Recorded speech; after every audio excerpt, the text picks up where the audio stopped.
Hello, hello, hello. Welcome to another edition of Soccer as We Like It, the Man United edition. And today we're just going to do a match rating on the players who played against Spurs. Final score, Man United 1, Spurs 1 at the White Hart Lane. If you're watching our video for the first time, don't forget to drop a like, smash the comments, and don't forget to subscribe if you're watching us for the very first time. Right, let's start with De Gea.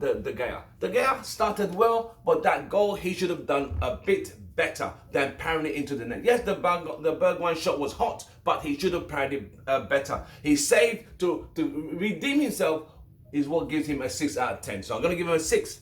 Luke Shaw, he started on fire, he was fast, he was active. It was his mistake, his bad header to Rashford. Although he created a good cross from Martial earlier in the later part of the game, I'm going to give him a 6.5. Aaron Wan-Bissaka, I thought when he got to the end of the game at the bar line, he was struggling, he got confused. I thought he looked a bit slack today, a bit unsure of himself, so I'm going to give Wan-Bissaka a 5. Let's go to the middle defenders. Let's go to Lindelof. Lindelof was a bit all over the place at times. He'd being dragged left and right by Harry Kane at times. So I don't know what I'm going to grade him. I'm going to give him a 5. As for Maguire, he should have done better for the first goal. And it was his mistake and him being turned in and out. Because Bergwijn ran through him. And he was able to, he should have taken a tackle, brought him down, whatever, before going to the penalty box. Now, United conceded that goal. And David De Gea was struggling. I'm going to give Maguire a 5. Let's go into the midfield. Fred had a very poor game today. Without a doubt, his game was absolutely poor. His tackling, his shooting was all over the place. He was not at the races. I'm going to give him a 4.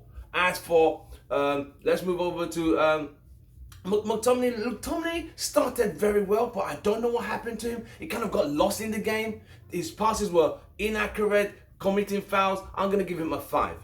Then we go to Bruno. Bruno, to me, was in and out of the games. At times, I thought he should have passed instead of always shooting. It's not bad to shoot, but at times, I thought he was being a bit selfish. Yes, his creativity was there. He scored the only goal United scored. I'm going to give him a 6.2 out of 10. Let's go to the front three. Let's start with Daniel James. I thought Daniel James was actually the worst player on United's team sheet that day. His link-up play, his crosses were overhit, underhit, his passing. Sometimes he just disappeared altogether. So I'm going to give him a 4. Let's go over to the other side of the field. Let's go to Rashford. He had 2 chances, didn't convert any of them. He had a beautiful pass from Pogba, but I think it's due to match fitness, and he's been out the game for a while now, so it's understandable that the pace is not there yet. So I'm going to give him a 6 for the attempts he made and the persistence at trying to run at the Spurs defense. Martial, same thing, 2 chances, a great save from the Lloris, the top of the notch save from the Spurs keeper from a beautiful cross from Luke Shaw, but it was not able to convert it. So I'm going to give Martial another 6.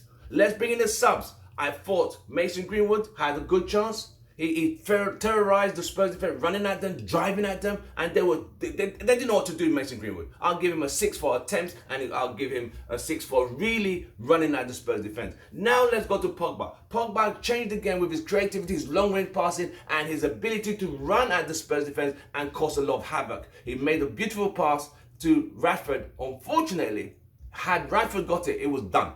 But that was Pogba's creativity that was missed at this moment. So I'm going to give Pogba an 8. Let's go to the other subs. Igalo didn't have a lot of time to played a bit. I'll give him a 6. Eric Bailly came on. I'll give him a 6. I thought Matip came in and was solid. He held his position in front of the defense. He brought the ball out well. I'm going to give him a 7. Overall team performance, I'm going to give the team performance a 7. They were struggling in the first half because Jose didn't just park the bus, he parked 2 buses, 2 rows of backs, 2 banks of 4, and just like, come and break us down, which is typical of Jose Mourinho. So anyway, we were not surprised. So I'm going to give the team a 7 for resilience, constant determination to go forward and break that team down, which they succeedingly doing in the end with the creativity of Paul Pogba. Overall, I think Ole Gunnar Solskjaer's team selection and substitutions, I'm going to say, he knew when to bring Pogba on, and he knew when and what his fitness levels were. So we can't blame him for saying, why didn't Pogba start, blah, blah, blah. We don't know because we're not in the team. We're just viewers, supporters who see it from the outside. We know what Pogba's creativity is. We know his capability. We know his skill levels. We know his skill set. We know how good he is. But he has to be fit and not break down again with that ankles. Ankle injuries are very delicate. So, on Oligos and substitutions, they were not too bad. I don't think he should have started Fred. I thought Matic should have come in instead of Fred or replaced McTominay with Matic. Overall, I'm going to give Solskjaer a 6 out of 10 for his selection, substitution, and tactics overall. He was able to find a way to break down 2 banks of 4, the buses that Jose Mourinho had parked, and United move on to the next game on Wednesday to Sheffield United. So we'll see that. Hopefully United can get 3 points at Old Trafford, and it will be nice to get 3 points to catch up and put the pressure on Chelsea and Leicester City. From me, Tim Russell, your host, Soccer As We Like It, the Man United direction. Don't forget to subscribe if you're new, and don't forget to keep sharing our content, and don't forget to stay safe, stay positive, and stay strong. From me, it's goodbye and good night.